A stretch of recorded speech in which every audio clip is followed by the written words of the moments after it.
Eu converso hoje com o compositor e violonista Ginga, que está aqui no Sesc Jundiaí para apresentar o seu show baseado no mais recente disco, o disco Roendo Pinho. E ele trouxe também compositor e violonista Thiago Amude. Tudo bem, Ginga? Tudo bem, muito obrigado pelo espaço, uma honra poder conversar com vocês e falar desse disco, falar do meu parceiro. Legal, uma alegria estar aqui com você, admiro muito sua obra. Admiro a obra do Thiago também. Ginga, o disco foi lançado há pouco menos de um ano, né? Ele foi lançado o ano passado, em 2014, no fim. Aprendi. Foi gravado na Alemanha, né? Numa turnê que você fazia pela Europa. São 15 músicas instrumentais. Basicamente é você com o seu violão, tem a participação do Thiago em uma música. E eu queria saber, primeiramente, da onde surgiu o nome do disco, Roendo Pinho. A participação do Thiago é como parceiro, porque nesse disco eu estou sozinho mesmo. Não há nenhuma participação de nenhum parceiro meu fisicamente. Ele está ali fisicamente por intermédio das palavras que nem foram ditas, mas existem, são lindas. A letra de Cambona é uma maravilha, foi gravada anteriormente por mim e pelo Francis Heimer. Então ali eu tenho vários parceiros, mas como era um disco na Alemanha, não tinha por que eu ficar cantando em português na Alemanha. É um código que não sei se interessa tanto a eles. Então achei que veiculava mais fácil se eu fizesse um disco instrumental e se eu cantasse alguma coisa, se eu fizesse o vocalize. Por isso que não está com letra. Legal. Eu sei que você gravou o disco assim bem rápido, né? Eu estava lendo um material ali na internet, você gravou em 2 dias e meio. E queria que você comentasse um pouco como foi esse processo da gravação do disco e qual foi o maior desafio para você nesse trabalho. Como o título fala, eu não tinha te explicado anteriormente, Roendo Pinho, eu acho que é a minha relação com o instrumento mesmo. O pinho é o violão, né? Que é a madeira do violão. E a gente vai roendo aquilo ali, porque é sempre muito mais dificuldade do que facilidade, na verdade. É uma relação de como criar um filho. É o prazer de ter um filho e, às vezes, o desprazer de ter que criar um filho, de aprumar um filho para a vida. As dores também, né? As dores de você, da relação com quem você ama. Não existe relação de amor que não tenha, onde não haja uma parcela de sofrimento. E eu acredito nisso, nessa coisa da dor e do prazer. A vida é isso, né? Então o disco foi isso. A minha relação com o violão, desde que eu tenho 11 anos de idade, sempre foi uma coisa muito informal. As minhas investidas, onde eu tentei ter uma relação formal com o violão, não deram muito certo. Eu nunca tive disciplina para ser um estudioso de violão. Então, até hoje, eu vivo roendo esse pinho, mas prazerosamente, porque quando dá certo, aí sai um disco desse, que dá prazer. E esse Roendo Pinho chega a ser um jargão entre os músicos ou foi você mesmo que criou? Não, acho que é meu mesmo, não tinha ouvido antes essa palavra. Inclusive, de início, muita gente não gostou. Mas eu ouço muito as vozes das minhas filhas e elas gostaram do título. E eu aí digo, não, elas que me conhecem profundamente, elas não iam querer que eu caísse numa emboscada. Então ficou esse título, eu habituei com ele, porque virou uma palavra só. De início eu pensei em Arranhando o Pinho, mas arranhando ainda é superficial. E Roendo Pinho lembra também rodopiando, movimento, aí cada um pode pirar, né? Roer mesmo, como você rói a unha, como a gente rói momentos da vida em que são difíceis, a gente tem que roer, e os bons momentos a gente continua roendo para demorar muito a passar. É verdade. Sou a dobra de mim sobre mim mesmo, nesse afã de ganhar de quem me ganha. Recentemente eu entrevistei a cantora Mônica Salmazo, que também esteve aqui no Sesc Jundiaí, e a gente comentou sobre o último disco dela, que é maravilhoso, que é o Corpo de Baile, que é baseado na sua obra. São 14 músicas suas, em parceria, melodia sua e letra do Paulo César Pinheiro. Eu acho que é uma homenagem, né, muito linda para a sua obra. Eu queria que você comentasse esse trabalho. Esse disco é emocionante. A Mônica é muito corajosa em tomar a iniciativa de gravar músicas minhas e de Paulinho quando a gente tinha 19, 18 anos, 20 anos, 21 anos, que estavam ali no baú esperando o momento de virem à tona, até depois da vida mesmo. A obra sendo levantada, as pessoas vão descobrindo. E é assim, mas ela teve esse insight e no impulso, que eu acho que foi brilhante da parte dela, tanto que ela está recebendo já alguns louros. É estranho falar de mim mesmo, mas eu estou me projetando nela, o disco é dela. Ela é a dona do disco. É a visão dela sobre essa parte da sua obra. E ela está sendo super bem sucedida, indicada para tudo quanto é prêmio, como melhor álbum, melhor cantora, melhor arranjo, melhor canção. Então eu acho que ela merece tudo isso e muito mais, porque é uma maravilhosa cantora. Para mim está entre as 2 melhores do Brasil, sem dúvida. Quem seria outra? Eu prefiro não citar nome de ninguém, porque não dá saia justa, né? Não é, senão a gente vai deixar de citar nome de pessoas que têm valor e que também têm ajudado os compositores durante a vida.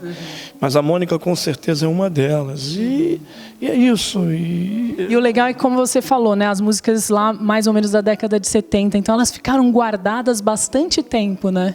Muito tempo. Eu estou com 65 anos, música quando eu tinha 19 anos, você vê. 46 anos.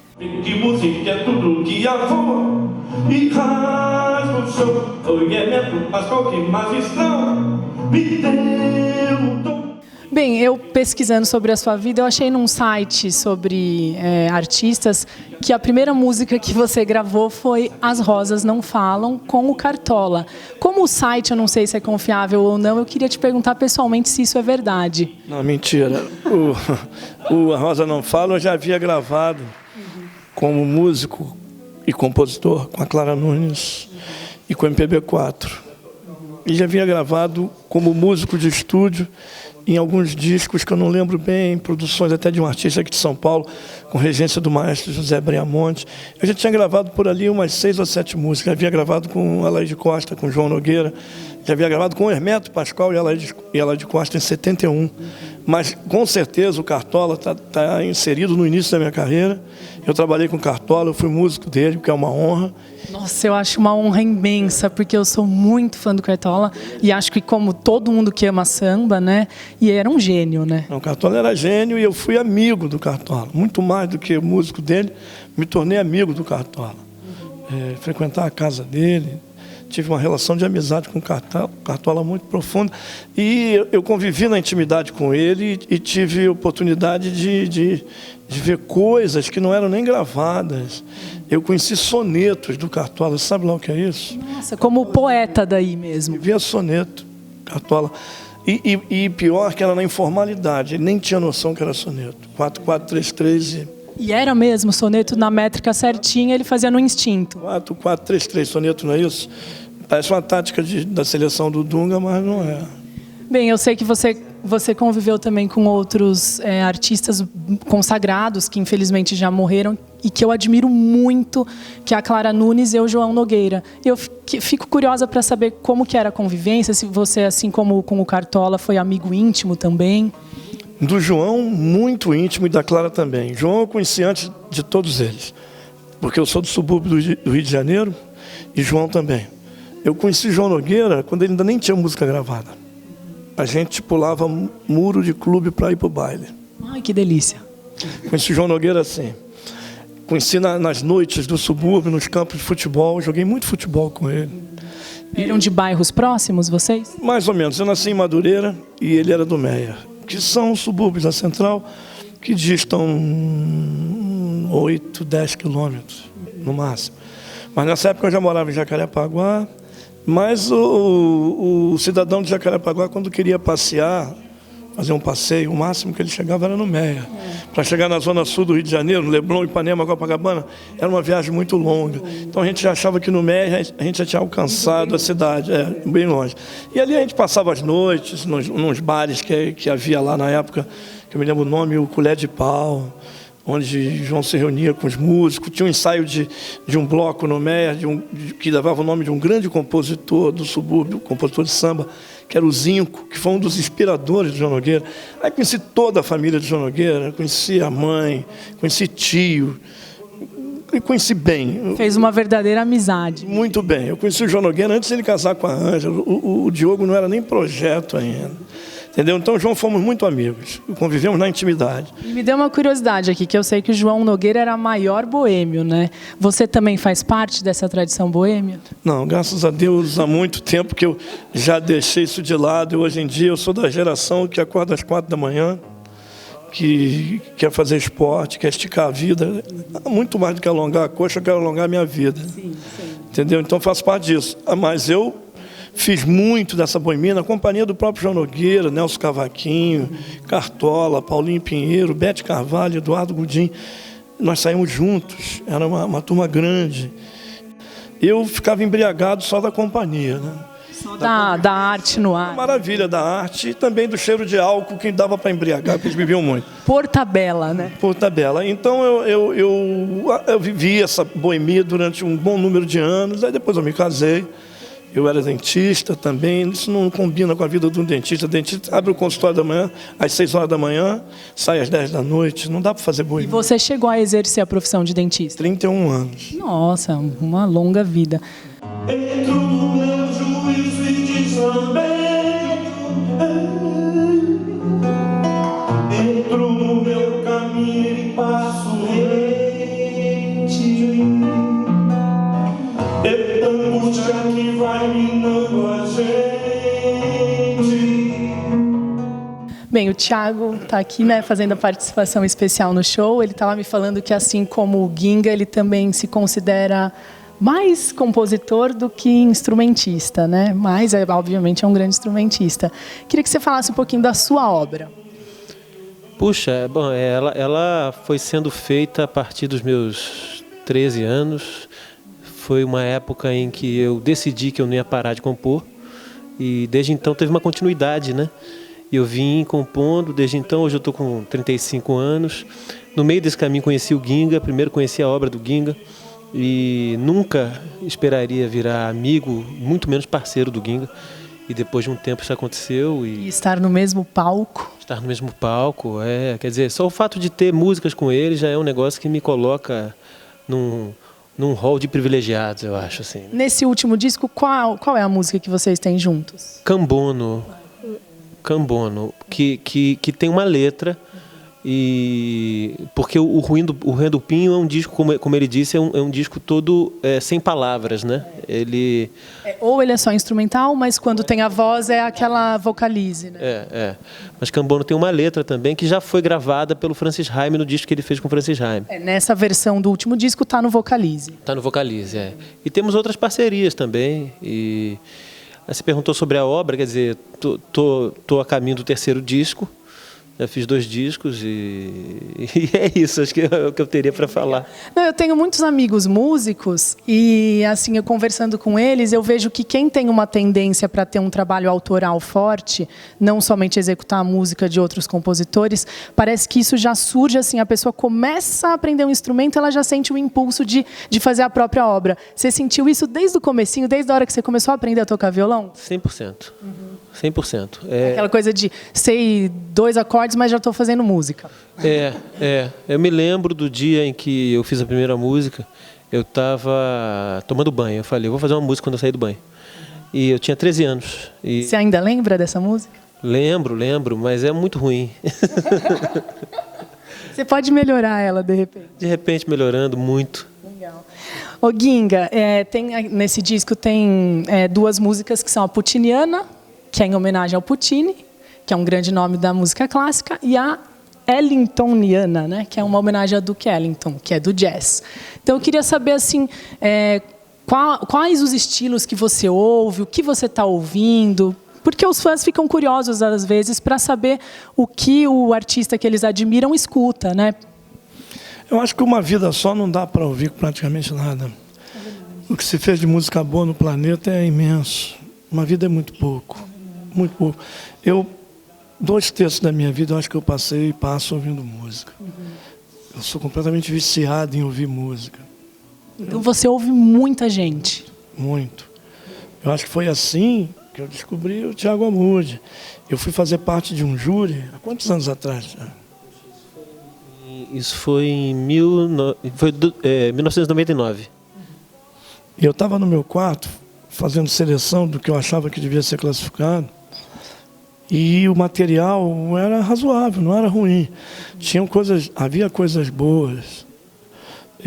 Mas quando eu vi esse cara, eu digo, meu Deus do céu, estou diante de alguma coisa. Me deu uma sensação estranha. Caramba, que coisa estranha. O título já era um título estranho. Deixa eu ver se eu lembro. Eu adoro quando a palavra estranho é usada no ótimo sentido. Como era o título? Regongus, é. Era um baião, não era? Regongus era a sua música na competição. O que significa isso? É uma palavra que eu colhi lá do Guimarães Rosa. Eu estava falando agora do Guimarães Rosa, que nessa época eu lia muito Guimarães Rosa e me inspirava muito. E coincidentemente agora, nessa entrevista que está acontecendo, eu estou retomando esses livros, estou relendo e estou voltando a me inspirar no Guimarães Rosa. E eu fiquei muito surpreso. Eu me lembro de chegar nessa competição e um amigo meu falar assim, tem um cara aí que quer te conhecer, mas eu não vou dizer o nome dele. E era o Ginga. E aí, quando eu soube que o Ginga estava interessado na minha música, eu falei, como assim o Ginga está interessado?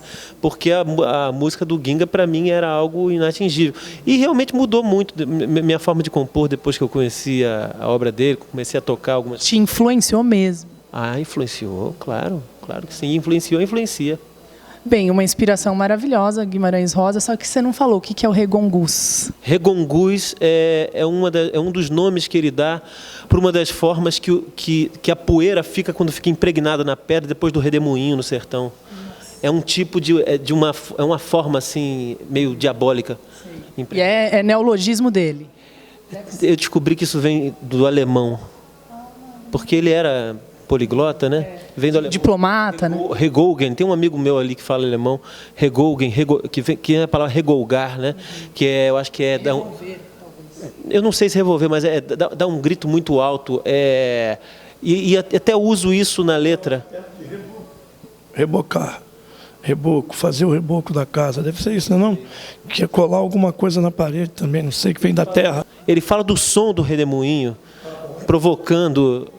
Então fica aquela coisa, a imagem que o vento provoca, a partir o som, é aquela frase que ele usa no Grande Sertão Veredas, né? O diabo na rua no meio do redemoinho. Então só que isso é de um outro conto chamado O Recado do Morro. Aí eu roubei essa palavra de lá, fiz essa música querendo especular sobre os sentidos que essa palavra tem. Só que na música, a musicalidade dela já veio meio crispada, né, Ginga? Meio arrevezada, assim. Como chama o conto, desculpa? O Recado do Morro. O Recado do Morro. Mas enfim, aí você ouviu ele? Vi e eu queria que a música dele ganhasse, mas eu fui voto vencido dos colegas. Eu me lembro que o Henrique Cases... Então foi assim que vocês se conheceram, nessa competição? Um ano antes, ele não lembra. O Henrique Cases, ele falou assim, não, Ginga, isso é legal, mas a gente tem que dar o prêmio para uma música que seja mais dentro do padrão da canção, mais comum, mais normal. Quer dizer que o Henrique Cases achou muito revolucionária essa música dele. Arrojado demais para ganhar o festival. Isso não é muito legal, mas a gente precisa dar, por exemplo, essa canção daqui é uma canção muito mais formal, muito mais dentro do normal e é bonita. Eu digo, também acho bonita, essa música poderia ganhar. Agora, eu votaria no Tiago, mas para não votar no Tiago, já que eu sou voto vencido, eu voto por essa canção. Olha que coisa engraçada, a canção era da então namorada dele na época. Que, bem, acabou ficando com o casal. Com o casal. A gente gastou o prêmio viajando pelo sul da Bahia. Nossa, foi um prêmio super bem utilizado, né? Bem, eu queria dizer que foi um grande prazer conversar com vocês. Daqui a pouquinho a gente está lá vendo o show, gravando algumas imagens para mostrar para vocês aí de casa. Muito obrigada. Obrigado a você, obrigado ao Tiago. Muito obrigado. A gente sempre na esperança de que haja pessoas assim que deem oportunidade à música que a gente considera que é uma música legal, bem feita e fiel aos nossos princípios. Com certeza. Muito obrigada, Tiago. Muito obrigado pela atenção, pelo preparo, interesse. E obrigado, Ginga, por ter me convidado, sempre.